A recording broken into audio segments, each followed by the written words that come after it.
morning. Strong women don't have attitudes, they have standards. Today with us is such a personality who fits into this quote. I know her since 2 decades now. We have been together. I call her Sonal.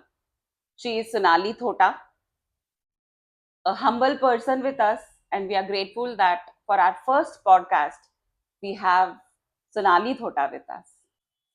Today, I take this opportunity to introduce our first guest, Sonali Thota, who is child by heart, a beautiful daughter, a homely wife, and a great mother whose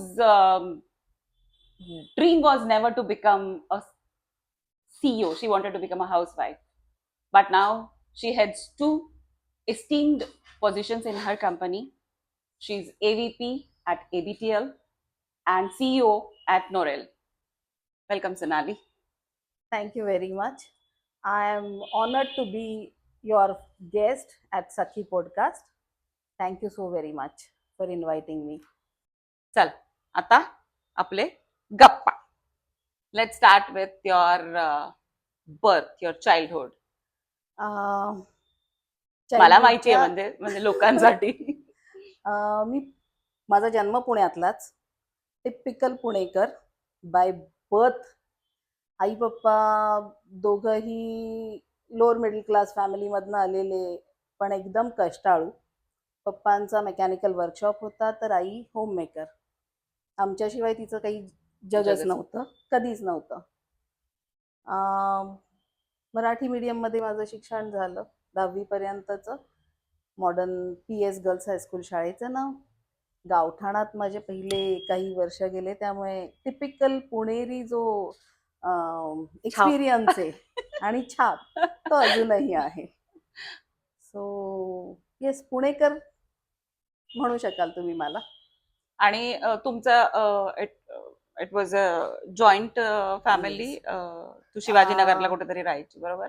अजूनही joint family आहे. शिवाजीनगरला राहत जरी नसलो तरी सुद्धा family culture तेच आहे. एखादा फेस्टिवल हा सगळे एकत्र आल्याशिवाय होत नाही. त्यामुळे कझिन्स, त्यांचे फॅमिलीज, आजही आम्ही एकत्र येतो. अजून काही मेमरीज चाइल्डहुडचे जे आजचे मुलांना कळायला पाहिजे, जे तुला असं वाटतंय की ते मिसिंग आहे हल्लीचे जेनझी मध्ये? आजच्या मुलांना ना जितकं जमेल तितकं त्यांच्या एजच्या मुलांमध्ये खेळू द्यायला पाहिजे, without putting them in some courses. आजकाल असं होतं की कॅज्युअल प्लेइंग नाही होत. तुम्ही एखाद्या कोर्सला टाकता आणि ह्या कॅज्युअल प्लेइंगचे इतके बेनिफिट्स आहेत जे मी स्वतः अनुभवले. आणि पुढे जाऊन ज्यावेळेला माझं प्रोफेशनल करिअर सुरू झालं त्यावेळेला ऍडजस्ट करणं हा जो काही एक पार्ट असतो तो मला माझ्या लहानपणी शिकवला माझ्या बहीण भावंडांनी. करेक्ट. त्यामुळे त्यांना कॅज्युअल प्लेइंग असायला पाहिजे, म्हणजे लोकांमध्ये खेळायला द्यायला मिसळायला पाहिजे असं म्हणायचं तुला. आणि म्हणजे काही हेतू नको, जा आणि खेळा, बस. बस. ओके. आणि त्याचा पुढे तू कॉलेजला गेली, तुझी बहिणी वगैरे तू नाही सांगितलं किती आहेत, काय आहेत? आम्ही 7 मेंबर, 7 जणांची फॅमिली. आई पप्पा, आम्ही 4 बहिणी आणि 4 बहिणींच्या पाठीवरती म्हणजे माझ्या पाठीवरती माझा धाकटा भाऊ. ही सगळ्यात लहान सगळ्यात लहान तो, आणि नंतर तूच मी. तर दोघंही तसे शेंडे फळं म्हणून आमच्या आई वडिलांनी ट्रीट केलं, अजूनही करतात. पप्पा नाही येत आता, पण त्यांचे व्हॅल्यूज आहेत. I miss him, but that's life. So माझी 2 नंबरची बहीण सुद्धा जी माझ्यासाठी खूप काही होती, माझी मेंटर होती, माझी फ्रेंड होती, माझी सखी होती. आज जर ती असती तर ती माझ्या पॉडकास्टला नक्की असती, इतकी माझ्या जवळ होती. अनफॉर्च्युनेटली थोडी लवकर गेली, पण ती अजूनही माझ्या आजूबाजूला आहे. जिथे जिथे स्वामी आहेत तिथे तिथे ती आहे. त्यामुळे येस, ते दोघं जण आत्ता मी मिस करते. पण family typical Maharashtrian, typical values असलेले की 7 वाजले की घरात यायचं, हे तेव्हा पण होतं आणि आजही मी विसरत नाही. येत नाही घरी आता पण 7 वाजता ते लक्षात येतं. So correct. आणि पप्पांकडनं तू काय शिकलास जे आत्ताचे पप्पा मिसिंग आहे. पेशन्स. पप्पा म्हणजे भयंकर पेशन्स. आम्ही 5 मुलं, आत्ताचं एक मूल वाढवताना नाकी 9 येते. त्यावेळेला ह्या दोघांनी आम्हा 5 मुलांना कसे, आणि आम्ही 5ही हाताच्या 5 बोटांसारखी आहोत, 5ही वेगळी आहोत. त्यामुळे आता मागे वळून बघितलं की आपण छोट्या छोट्या गोष्टींनी ज्या वेळेला चिडतो, फ्रस्ट्रेट होतो, त्या गोष्टी त्यांनी कशा केल्या असतील. त्यामुळे पेशन्स माझ्यामध्ये जो आहे तो माझ्या पप्पांमुळे, आणि माझ्यातला कॉन्फिडन्स माझ्या आईमुळे आहे. तिने ठासून भरलाय, तो कसा भरलाय ते आता आठवत नाही, पण जो आहे तो आईमुळे आहे. आणि नंतर तुझं कॉलेज लाईफ कसा होता, काय? कॉलेज स्कूलमध्ये असताना सुद्धा किंवा कॉलेजमध्ये असताना सुद्धा मी अभ्यास सोडून सगळं केलंय. नशिबाने हे जास्त सिरियसली घ्यायचं नाही, ती सीईओ आहे. स्कूलमध्ये मी सगळ्या खेळात खेळायची. इंटर स्कूलला मी सगळे खेळ, कबड्डी, ॲथलेटिक्स. आता माझ्याकडे बघून कदाचित वाटणार नाही, पण आतला पिंड हा अजूनही ॲथलेटचा आहे. You are flexible even now. आणि कॉलेजमध्ये असताना आय नो की माझी मुलगी पण हा पॉडकास्ट बघणार आहे. ऑफकोर्स. पण कॉलेजमध्ये असताना जे काही त्या एजमध्ये एन्जॉय करायचे होते, with all the limitations that I had from my family, I did that. Bunk करून पिक्चरला जाणं म्हणा. पण तेवढ्याच ह्याच्यामध्ये ज्यावेळेला मी ग्रॅज्युएट झाले, त्यावेळेला मी फर्स्ट क्लासने ग्रॅज्युएट झाले. कारण आम्हाला माहिती होतं की ग्रॅज्युएशन पर्यंतचं शिक्षण आईवडील आपल्याला देणार आहे. त्यामुळे भान होतं, रियालिटीचं भान होतं. ते एक गोष्ट अजून आहे जी माझ्या आईवडिलांनी शिकवली, की तुम्ही जे काही अर्न कराल त्याच्यातला फर्स्ट पार्ट हा तुमचा बचतीला जायला पाहिजे. Very true. त्यामुळे पहिल्या रुपया जो मी कमवला त्यात सुद्धा मला बचत करता येईल का ह्याचा विचार आला होता. अजूनही आहे तुझ्यात ते सगळं. तर त्या values, yes, it's important. Now I don't no म्हणजे त्यातले मी किती व्हॅल्यूज पुढे पास करतेय, बट आय विश की कमीत कमी त्यातल्या अर्ध्या व्हॅल्यूज तर पुढच्या जनरेशनला जायला पाहिजेत. आणि माझ्यासाठी पुढची जनरेशन ही माझ्या मुलीपुरती थांबत नाही. माझ्यासाठी माझी पुढची जनरेशन म्हणजे माझ्या मोठ्या बहिणीची मोठी मुलगी पासून धाकट्या भावाची मुलगी इथे पर्यंत येते. आणि ह्या एज ग्रुपमध्ये माझ्या आजूबाजूला जितकी मुलं आहेत, चिनू आहे, दिविशा आहे. चिनू तर म्हणजे सानवी व्हायच्या आधी झाल्यामुळे लाईक चिनू आणि चिनूच्या बरोबरची जी काही जनरेशन होती आपल्या फ्रेंड सर्कल मधली, ती सगळी मला माझ्या मुलांसारखी. आणि त्यांच्या बाबतीत सुद्धा, की त्यांच्या पेरेंट्सला सुद्धा देताना जर देऊ शकले मी काही व्हॅल्यूज, तर I just keep on. I don't know how they take it, but I keep on giving it. That's true. So yes, that is what is for the next generation. College, kiva after that you started your work. I think you started working immediately after the college, right? Yes, I started working at the age of 21st, and ever since then, now I am 51. Yes, I am working 30 years. So it's been 30 years I am working. आणि college मध्ये अजून काही वेगळं सांगण्यासारखं नाही, कारण मी ज्या वेळेला कॉलेजमध्ये होते त्यावेळेला करिअरचा खूप विचार केला नाही. I was more into fun, की आहे ते दिवस आणि आहे तो वेळ हे करायचा. परिस्थितीची जाणीव असताना सुद्धा fun was more important for me back then. Why did you think of job then at the age of 21? आम्हाला लहानपणापासूनच स्वावलंबी बनायचं आहे हे आई बाप्पांनी सांगून ठेवलं होतं, स्वतःच्या पायावर उभं राहायचं. त्यामुळे माहिती होतं की आपल्याला करायचंय. आणि पप्पांचा जो नेचर होता किंवा पप्पांची जी लाईन होती त्याच्यामध्ये आम्हाला डायरेक्टली जॉब किंवा वर्किंगचे अव्हेन्यूज खूप कमी होते. तर बाहेर जाऊन स्ट्रगल करायचं आहे तर ते सुरू करायला मी रिसेप्शनिस्ट पासून सुरू केलं. That was what I wanted to know. Yes, 12वीला असताना, म्हणजे तसं 21 इयर्सचं नाही, मी 12वीला ज्यावेळेला सुट्टी लागते आपल्याला आणि पुढचं करिअर लाईन ठरायची होती, त्यावेळेला मी एका डॉक्टरांच्या क्लिनिकमध्ये रिसेप्शनिस्टचा जॉब केला होता फॉर 4 months. म्हणजे खरं तर बाहेरच्या जगाची ओळख मला तिथपासूनच सुरू झाली. 12वी म्हणजे at the age of 18. Graduation झाल्यानंतर मी फर्स्ट जॉब घेतला तो ॲडमिनिस्ट्रेशनमध्ये घेतला. पुढे शिकायचं होतं, पण आय जस्ट थॉट की आत्तापर्यंतचं शिक्षण जर दिलंय तर let's earn and then learn. Correct. आता हे वर्ड सुचत आहेत, बॅक देन हे वर्ड नव्हते सुचत, हा फक्त थॉट होता.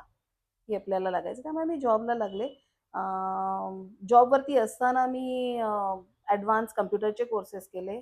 मला असं वाटत होतं की माझ्याकडे लॉजिक मला चांगलं कळतं, तर मी प्रोग्रॅमिंगमध्ये जाऊ शकते, IT मध्ये मी करिअर करू शकते. पण त्यावेळेला कोर्स फीज एवढ्या महाग असायच्या आणि I never felt like asking that money to my parents. आणि पण तिथे काही थांबलं नाही, ते तिथेच राहिलं नाही. जे काही कोर्सेस आले त्याच्यानंतर मी वेंकीजला जॉबला लागले. त्यांच्या IT डिपार्टमेंटमध्ये मी जॉबला असताना मला मार्केटिंगसाठीची अपॉर्च्युनिटी मिळाली आणि तिथून माझं full line of career change झाली. I am really blessed to have really right people at right time in my life. आणि त्याचं इतकं महत्त्व असतं की येणारी प्रत्येक अपॉर्च्युनिटी आपण ओपन माइंडनी जर एक्सेप्ट केली ना, कुठलंही काम लहान मोठं नसतं. कारण वेन आय लुक बॅक, जर तुम्ही रिसेप्शनिस्ट पासून स्टार्ट केलं राईट, तर तुम्हाला पुढे जायला, I know my path was little slow, पण ज्या अपॉर्च्युनिटीज मिळाल्या त्या जर तुम्ही घेत राहिलात ना, तर तुम्ही तुमच्या गोलपर्यंत पोचता. सो मिळणाऱ्या अपॉर्च्युनिटीज ॲक्च्युली ओपन माइंडनी घ्यायला पाहिजे. खूप जास्त फास्ट पेस नाही ठेवला, कारण वाईल वर्किंग मला असं वाटतं की माझ्याकडे अजून एक स्किल डेव्हलप झालं की मला ह्युमन रिसोर्समध्ये काम करायला मिळालं. त्यामुळे मी ह्युमनला ऑब्झर्व करायला लागले की काय असतं, कुठले राईट मूव्ह झाले, कुणाचे चुकले. हे जे वेळेला बघत होते त्यावेळेला मी माझ्यासाठीचे काही सेट करून ठेवले, क्योंकि ह्या चुका नाही मी करणार. मी माझा पेस जॉब चेंज करायचा इतका फास्ट नाही ठेवणार की in mid age I will find it really difficult की आता पुढे काय, किंवा ती स्टॅग्नेटही नाही वाटायला पाहिजे. माझी जी ऑर्गॅनिक ग्रोथ झाली ती बऱ्यापैकी स्टेडी आणि अपवर्ड राहिली. अपवर्ड होती. त्यामुळे I enjoyed at every step. आणि why say I am blessed, नुसतं प्रोफेशनल लाईफ मधले अपॉर्च्युनिटीज नाही, तर ज्या ज्या वेळेला त्या माझ्या ग्रोथ अपॉर्च्युनिटीज येत होत्या त्यावेळेला माझ्या फॅमिलीनी पण मला तेवढं सपोर्ट केलं. ॲज आय मेन्शन की माझ्या घरचं कल्चर होतं की 7 वाजता यायचं घरात. ते तुम्ही कुणी का असेना, ते माझ्या भावासाठी पण तितकंच लागू होतं. आणि त्या ह्याच्यामध्ये 7 नंतर ऑफिसमध्ये मला थांबायला लागायचं. I was the first one to stayed back long hours at office in my family. So त्याच्या वेळेला माझे पेरेंट्स खूप टेन्शनमध्ये असायचे वगैरे, पण त्यांनी सपोर्ट तेवढाच केला. आणि त्या सपोर्टमुळे लग्न झाल्यानंतर सुद्धा माझ्या इनलॉजनी तेवढा सपोर्ट केला की कधी रिस्ट्रिक्शन्स नव्हते. Half of that credit after marriage goes to my husband also. Absolutely. त्यांनी पण थ्रू आउट कधीच अपॉर्च्युनिटीज आल्या त्या वेळेला रिस्ट्रिक्शन्स हा पार्ट नव्हता. त्यामुळे तुम्ही फ्री माइंडनी विचार करू शकलात. येणाऱ्या अपॉर्च्युनिटीजचा कित्येकदा मी न बोलता डिसिजन पण घेऊन टाकला की ती घ्यायची का नाही घ्यायची याचं मला कुठेही बर्डन नव्हतं की मागे जा आणि विचारून घ्या. So yes, I feel really blessed to have people around me. Let's talk about your marriage. My marriage. दोन टोक. 2 टोकांच्या आधी, म्हणजे आम्ही नाही, दोघांच्या दोन टोक आधी geographically and Geographically, yes. Language wise also. माझे मिस्टर यू. सगळ्यात पहिल्यांदा तर माझे टीचर आहेत. माझी त्यांची Yeah, he ओळख was your झाली teacher. कारण he was my teacher. Medical transcription मी शिकायला जात होते त्यावेळेला ते तिथे ट्रेनर होते आणि तशी आमची ओळख झाली. We have been friends for 4 long years. त्यांच्या डोक्यात पहिल्या दिवशीच होतं की त्यांना माझ्याबरोबर आयुष्य घालवायचं होतं, पण माझ्या डोक्यात ते नव्हतं ना. मी पहिले 4 वर्ष ते एक्सेप्ट केलं, कारण मला कुठेतरी माझ्या फॅमिलीचे रिस्ट्रिक्शन्स माहिती होते. But over a period of time, ज्या वेळेला मोठ्या बहिणी लग्न होऊन गेल्या, धाकटा भाऊ शिक्षणासाठी बाहेर गेला, त्यावेळेला it was only me and my parents. आम्ही तिघं असताना मला असं वाटलं की आता फॅमिली तेवढी लिबरल आणि ओपन माइंडेड आहे की जर मी हा डिसिजन घेतला तर ते सपोर्ट करतील. ज्यावेळेला 4 वर्षात कळलं की हा माणूस खरंच असं आहे की ज्याच्यावरती मी विश्वास ठेवू शकते आणि मी घेतलेल्या डिसिजनचा मला काहीही रिग्रेट आत्ताच्या क्षणापर्यंत नाही आणि पुढे पण नसणार आहे. कारण as a human being I is a gem. I am again blessed to have a gem in my life, ज्यांनी मला सगळ्या गोष्टींसाठी जे मी आज आहे, माझ्या इंट्रोडक्शन मध्ये म्हटलेलं एकदम खूप कमी लोकांना माहिती आहे, पण मला कधीच करिअर नव्हतं, मला कधीच नोकरी सुद्धा करायची नव्हती. मला असं छान टिपिकल हाऊसवाईफ वाला आयुष्य पाहिजे होतं, जिथे मी, घर, माझी मुलं, बस. पण सुनील माझ्या मिस्टरांचं त्याच्यामध्ये खूप मोठा रोल आहे, की त्यांचं डे 1 पासून होतं की इंडिपेंडंट असणं गरजेचं आहे. आणि त्या थॉट प्रोसेसनी मी त्यांच्यावरती ट्रस्ट केला की ओके, हे जर म्हणतायत तर काहीतरी असणार आहे, म्हणून मी तो केला. तर Sunil basically yes, he is born and brought up. त्यांचा जन्म खडगपूरला झाला. पूर्ण शिक्षण आणि आयुष्य ग्रॅज्युएशन पर्यंतचं भुवनेश्वरला म्हणजे ओरिसामध्ये झालं. आणि ग्रॅज्युएशन झाल्यानंतर ते ज्यावेळेला पुण्याला शिफ्ट झाले, त्यावेळेला ते ट्रेनर म्हणून होते, जिथे आमची ओळख झाली पुण्यात. आणि he is Andhraite actually, he is a Telugu, जी बरेचांना अजूनही कन्फ्युजन असतं. ओरिसा, आसाम काही पण करतात आपल्या इकडचे. पण yes, my marriage is not only intercaste, interstate, जे माझ्या जॉईंट फॅमिलीसाठी खूप मोठा डिसिजन होता एक्सेप्ट करायला. पण मी आमची जी 7 जणांची फॅमिली म्हणते, आई पप्पा आम्ही भावंड, ह्याच्यापेक्षा खूप मोठी जॉईंट फॅमिली. पण त्या सगळ्या जॉईंट फॅमिलीमधल्या माझ्या सगळ्या भावांनी मला माझ्या डिसिजनमध्ये विदाऊट क्वेश्चनिंग फुल सपोर्ट केला. माझे सगळ्यात मोठे काका ते घरी येऊन मला म्हणाले की तू नक्की शुअर आहेस ना, देन गो अहेड. सो हा कॉन्फिडन्स त्यांनी कुठेतरी मला जे काही ऑब्झर्व केलं होतं त्याच्यातनं कदाचित आला असेल. आणि त्यांनी ज्यावेळेला कॉन्फिडन्स दाखवला त्यावेळेला मी म्हटलं ओके, काहीतरी तर मी करेक्ट करत असे. पहिल्यांदी घरच्यांनी खूप अपोज केलं, आणि आज ज्यावेळेला मी आई आहे त्यावेळेला मला कळतं की त्यांचा त्या दिवशीचा अपोज हा किती करेक्ट होता. आणि पण तुमची कन्सिस्टन्सी होती. तुम्ही म्हणजे आज like what I see, if somebody like somebody and they want to get married, they don't have patience. Like मेरे ख्याल से Sunil had patience and you guys stayed till the family said yes. ते आम्ही ठरवून ठेवलं होतं की फॅमिलीने म्हणू देत, मग त्याच्यासाठी किती वेळ लागला तर आमची थांबायची तयारी होती. सुनीलच्या आई पप्पांनी, म्हणजे अम्मा आणि डॅडी त्यांना म्हणतो, डॅडी पण आता नाही आहेत, पण पप्पाने एवढाच डॅडींनी पण मला सपोर्ट केला सगळ्या ह्याच्यामध्ये समजून घेण्यामध्ये. कोविडमध्ये त्यांना आम्ही म्हणजे अनफॉर्च्युनेट येस, डॅडी नाही आहेत आता, पण आजही अम्मा सुद्धा तेवढ्याच आहे. अम्मा खूप पॉलिश किंवा अजून अशा सिटी कल्चरला हे नाही आहेत, पण सपोर्टच्या बाबतीत she is also a strong woman in my life. ज्या मला करतात त्या मला कुठेही कधीही टोकत नाही, म्हणजे सासू मला आहे असं मला जाणवत नाही. So one point is like we can take from you is have patience. Have patience, yes. Girls have patience. Okay, so I have written some questions for you. बरेच आपण कव्हर केलेत, पण तरी ऍज यू सेड इन्स्पिरेशन तर कधीच नव्हतं तुला CEO व्हायचं किंवा काही व्हायचं. You always wanted to be a house wife, but now you are there. But after Venky's, there was a shift in your career, right? Yes. So can we talk about that? After Venky's, again, as I said, like I had enough opportunities. Yeah. तर Venky's मध्ये जे CEO होते त्यांनी Venky's सोडलं आणि स्वतःची company सुरू केली. त्यांनी ज्यावेळेला स्वतःची, I had work very closely with him during Venky's time. आणि Venky's नंतर मी ब्रेक घेतला होता, पण त्यांनी ज्यावेळेला त्यांची कंपनी सुरू केली, सो ही अप्रोच्ड मी की I am starting my company and I want you to come and join me. And म्हणजे पहिल्या ह्याच्यामध्ये त्यांनी बोलवल्यामुळे त्यांच्या ज्या वेळेला कंपनी, आणि when he was turning from employee to entrepreneur, I was there. So ते बॉन्डिंग इतकं स्ट्रॉंग आहे की ते आजही चालू आहे.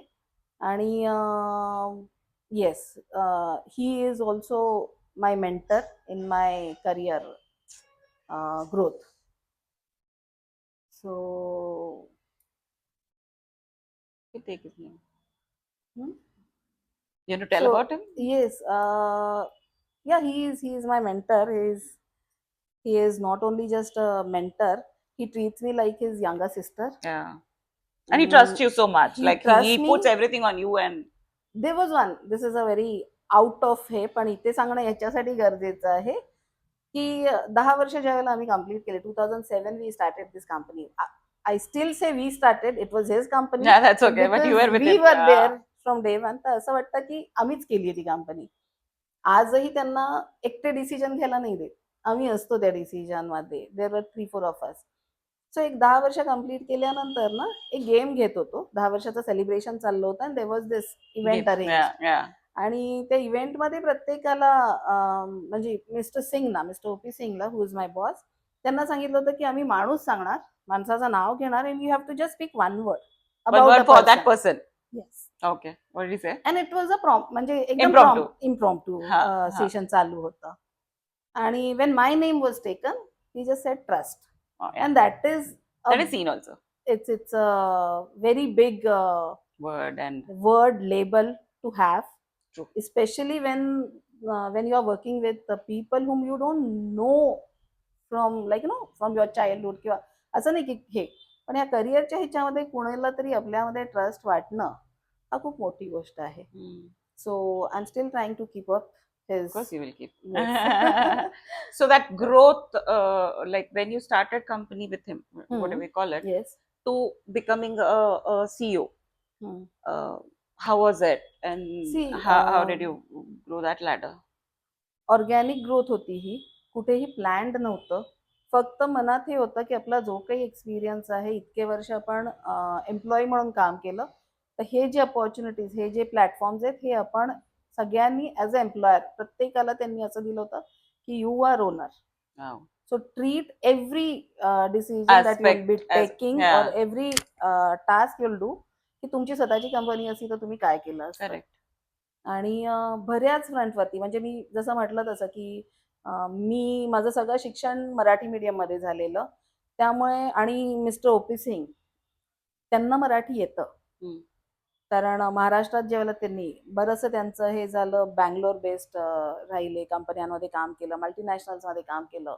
So he speaks fluent English. आणि त्यावेळेला तर बहुतेक ज्यावेळेला मी जॉईन केलं त्याला फ्लुएंट वर्ड पण बोलता येत होता की नाही इतक्या कॉन्फिडेंटली, हे मला आता आठवत नाही.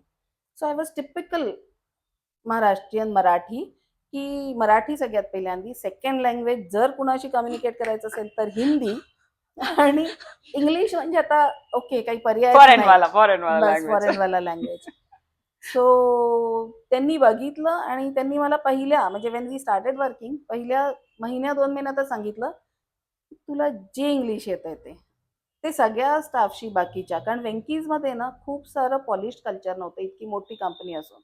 It is more like Maharashtrian staff खूप आहे, किंवा गावाकडचा स्टाफ खूप आहे, ज्यांना हिंदी बोलणं सुद्धा कठीण जायचं. So mister Singh used to speak in Marathi with them, पण त्यांनी मला सांगून ठेवलं होतं की You have to speak never in English. Never speak to you in Marathi Oh. और हिंदी.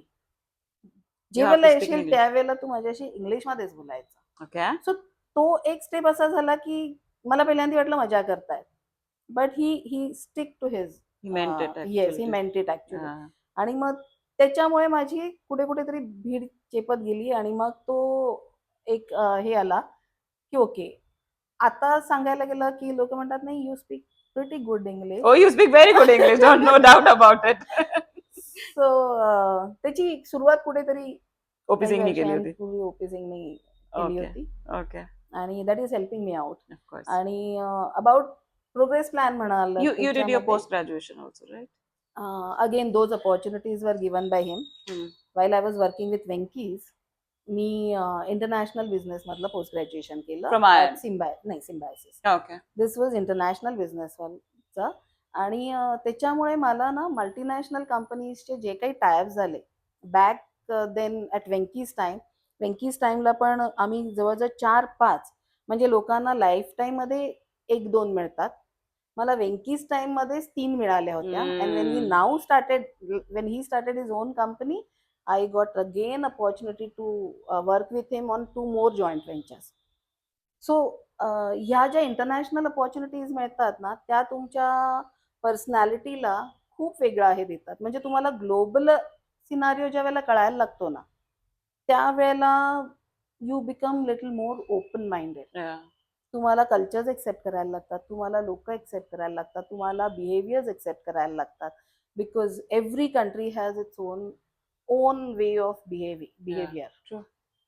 आणि तो अडॅप्ट करता करता आपल्यामध्ये खूप सारे चेंजेस येतात. म्हणजे my first foreign experience. I was going to ask that how many countries you have traveled. I have traveled not much. Many, of course. I have traveled 4-5 countries, yes, for Okay. business purpose. Yeah, for business And purpose. yes. Yeah. So few European countries, US, and few Asian countries also I have traveled. But my That was a first different- travel Yeah, okay. was very special. आम्ही एका joint व्हेंचरसाठी स्पेनला जाणार होतो आणि आम्ही म्हणजे मी आणि mister Singh, आणि आम्हाला तिकडे जाऊन सायनिंग करायचं होतं. We were not doing really good business खूप ॲव्हरेज चालला होता आणि वी वर नॉट शुअर की कसं होईल तिथे, हे लोक आपल्याला देतील नाही देतील वगैरे खूप सारे होते. We are prepared. 2-3 के सिनारिओज आपण जसं करतो ना तसे प्लॅन्स ठेवले होते, A plan, B plan, C plan करत. आणि ट्रॅव्हलच्या दिवशी I was very excited. Nervous तेवढीच होते की बाहेर जायचंय आणि I don't know, my first travel out of country, एवढा मोठा आणि हे. आणि afternoon mister Singh called up and said I am not coming. Yeah, it was shock. I said, okay, I just took it as if we are not going. Okay. If he is not coming, there is no You are way also not of going. like thinking की अच्छा मला जायचं आहे वगैरे.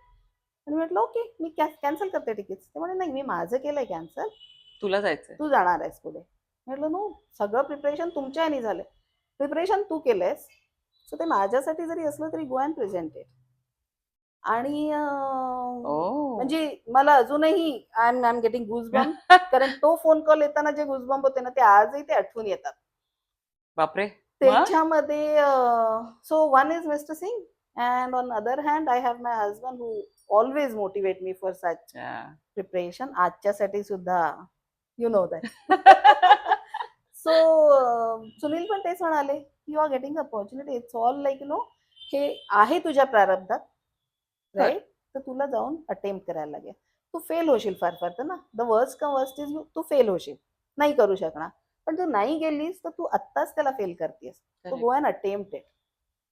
And it was amazing experience to go, represent, convince.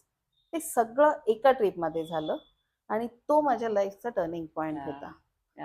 त्याच्यानंतर ती कंपनीमध्ये आजच्या डेटला, ती कंपनी आम्ही जॉईंट व्हेंचर म्हणजे पहिल्यांदा डिस्ट्रीब्युटरशिपसाठी घेत होतो, त्यांना कन्व्हिन्स करायला गेले होते. We got that distributorship and within 3 years त्यांना आमचे रिझल्ट्स इतके आवडले की they approached us to get into a joint venture company. त्यांची इन्व्हेस्टमेंट आली आहे आणि आता ज्या कंपनीत मी CEO आहे ती कंपनीला मी रिप्रेझेंट करते. Very nice. So yes, that was a turning point. आणि त्याच्यामुळे कदाचित थोडे अजून पुश मिळतात ना आपल्याला करिअरमध्ये, तसे मिळाले. आता आपण एवढं बोललो तुझं करिअर बद्दल, तुझ्या एक्सपिरियन्सेस बद्दल, तुझं लाईफ बद्दल. मला जेवढं माहिती आहे तर you are the only person, only lady in your company, जहां तक मुझे मालूम है, जहां से आपने चालू किया था. करेक्ट. तो उसका आप कैसे देखते हो? What is your overview about it, end how today people can go ahead with their careers if they are alone in the company? किंवा कसं तू काय सांगू शकशील? येस, तू जशी म्हणतेस तसं बरोबर आहे की ज्यावेळेला सुरू केली त्यावेळेला पहिली काही वर्ष मी एकटी फिमेल होते. इझी नाही आहे, कुणालाच नाही आहे तसं, आपल्याला पण नाही आहे, राईट. आणि गोष्टी सहज नाही आहेत, आपल्याला त्याच्यासाठी स्ट्रगल करायला लागतं.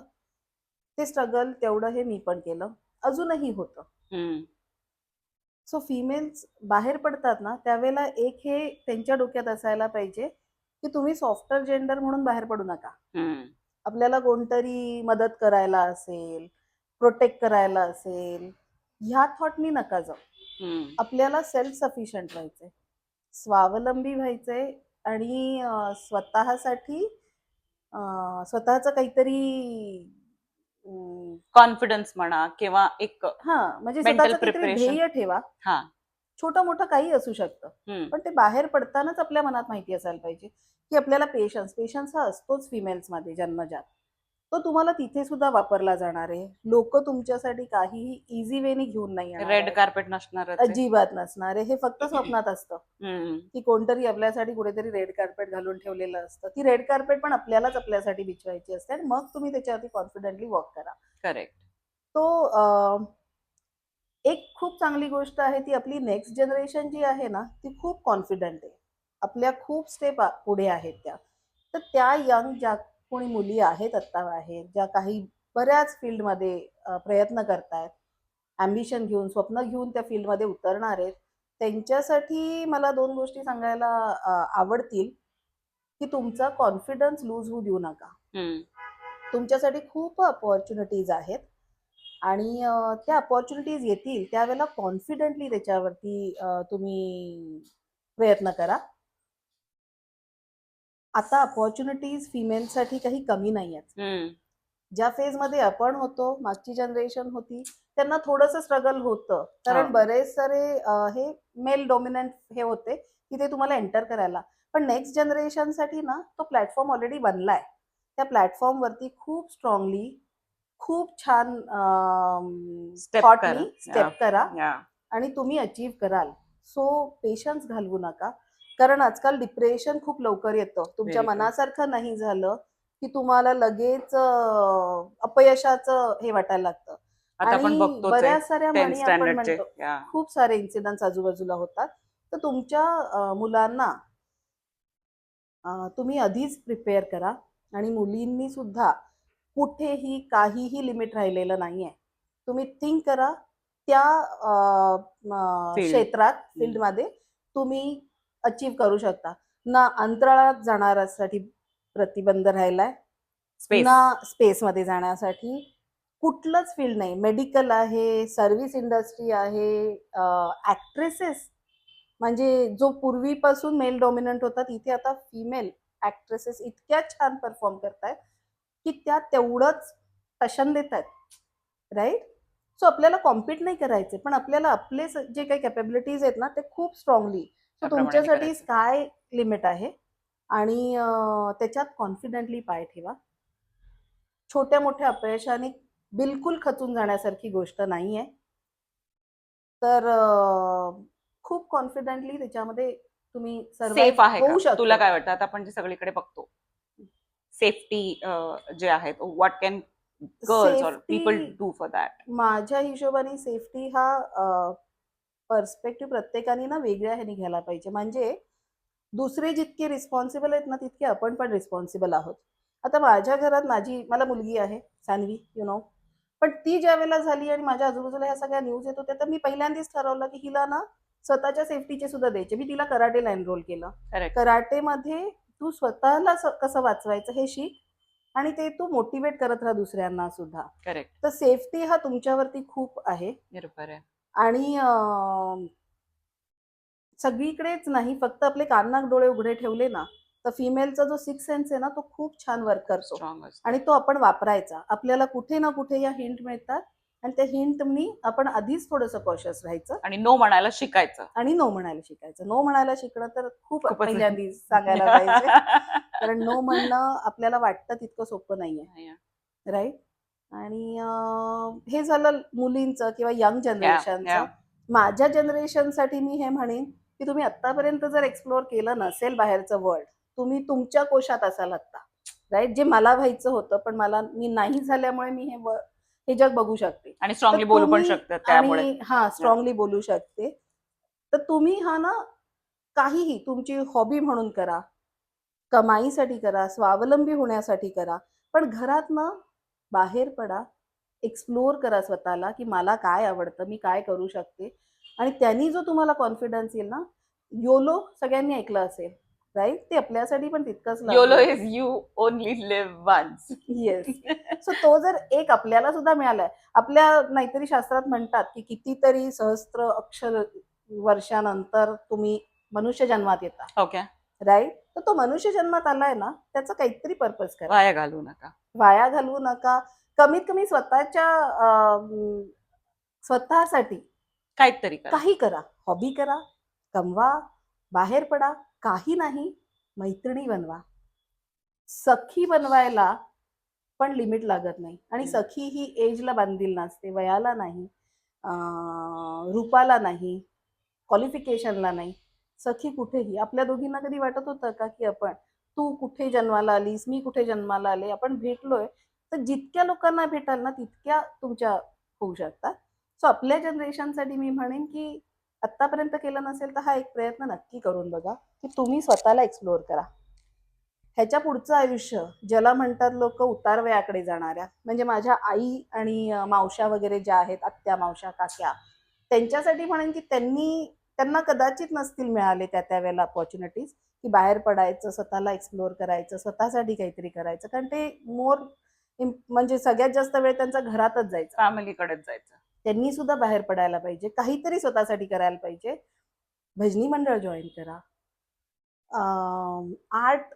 तू तुझी मम्माची पण एक्सपिरियन्स सांगू शकतेस. आईचा एक्सपिरियन्स इतका छान आहे की आम्हाला पप्पा गेल्यानंतर, आई 80+ आहे, आणि पप्पा गेल्यानंतर जरा जास्त काळजी वाटायला लागली. कारण त्यांचे जे इतक्या वर्षाचा सहवास असतो त्याच्यातनं एक पार्टनर गेल्यानंतर असं वाटलं होतं की आता कसं हिला मोटिवेटेड ठेवायचं वगैरे. पण तिला एक डे केअर मिळालं, आणि तिथे तिच्या वयाची लोक जी येतात ना, त्या सगळ्यांमध्ये तिने तिच्या सखी शोधल्या ज्या तिला आत्तापर्यंत कधी मिळाल्या नव्हत्या. त्या डे केअरला ती आठवड्यात 1-2 दिवस, 3 दिवस जाते. पण ते 3 दिवस ती खूप मोटिवेटेड असते की अरे मला जायचंय, तयारी करून व्यवस्थित. आणि तिथल्या सख्या ह्या फक्त तिच्या बरोबरच्या आलेल्या नाहीत, तर ज्या चालवतात ना त्या सुद्धा तिच्या तेवढ्याच छान सख्या बनल्यात की तिला त्यांच्यामध्ये जाऊन त्यांच्यामध्ये राहणं, तिथे एन्जॉय करणं हे आवडतं. हो, त्यांच्यासाठी पण इम्पॉर्टंट आहे. तुम्ही लिमिट असू नाही शकणार, तर तो फिमेल्सनी बाहेर पडायला पाहिजे. म्हणजे आजूबाजूला बघितलं तर आपल्याला मोटिवेट करणारे खूप आहेत असे. आमच्या सोसायटीत पण एक काकू आहेत, दोघंच काका काकू राहायचे, आणि काका लास्ट इयरला गेले. दोघं नेहमी दिसताना जोडीने दिसायचे. त्या काकू अजूनही तेच शेड्यूल फॉलो करतात जे आधीच्या होत्या. सो तुम्ही आतून ठरवलं ना तर तुम्ही स्वतःला सेल्फ मोटिवेट करू शकता. दरवेळेला दुसऱ्याची वाट बघू नका, कोणतरी येईल आणि तुम्हाला मोटिवेट करेल. तुम्हाला तुमच्यासाठी जगणं यायलाच पाहिजे. कशात गुंतवायचं हा ऑप्शन आपल्याकडे ठेवला तर जास्त बरं आहे, दुसऱ्या कोणीतरी देण्यापेक्षा. तो प्रयत्न करून बघायला पाहिजे. सो हा सखी पॉडकास्ट थ्रू लाईक काय तुझं क्लोजिंग एक मेसेज म्हण काय असेल? सखी पॉडकास्ट तुम्ही ज्या वेळेला विचार केलात, आप कैमरे में भी बोल सकते हो अभी, क्योंकि अभी सीधा आप लोगों से बात करोगे. सखी पॉडकास्टचा तुमचा थॉट हा इतका सुंदर आहे, आणि मी जे कॅमेऱ्याला फेस करायला खूपदा मला कॅमेऱ्याच्या मागे राहायला आवडतं पुढे असण्यापेक्षा. तिच्यात जर तुम्ही ह्या एका थॉटने कॉन्फिडन्स देऊ शकता की ये आणि तुझा एक्सप्लोर कर, तर तुमचा हा एफर्ट बाकीच्या कित्येक सख्यांना जोडेल. माझ्यासाठी सखी असणं म्हणजे, मी अजून एक गोष्ट इथे ऍड करीन ती ही की आम्ही दोघी मैत्रिणी आहोत, पण हे आज जे येऊन इथे आपण गप्पा मारल्या, त्या गप्पा ह्याच्या आधी नाही मारल्या. बऱ्याचशा गोष्टी आम्हाला माहिती आहेत, पण त्या इतक्या वर्षांच्या अनुभवातनं माहिती आहेत एकमेकांबद्दलच्या. आणि बऱ्याचशा गोष्टी आज तुला पण माझ्याबद्दल पहिल्यांदा कळल्या असतील. तर हा सखीचा तुमचा जो आहे ना तो तुम्ही चालू ठेवा, खूप मोटिवेटिंग आहे.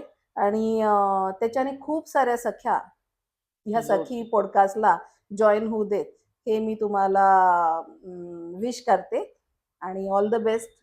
खूप छान थॉट आहे, आणि मला फार प्राऊड वाटतं आत्ताच्या मोमेंटला की मी ह्या पॉडकास्टचा पार्ट बनू शकले. So thank you very much. Thank you.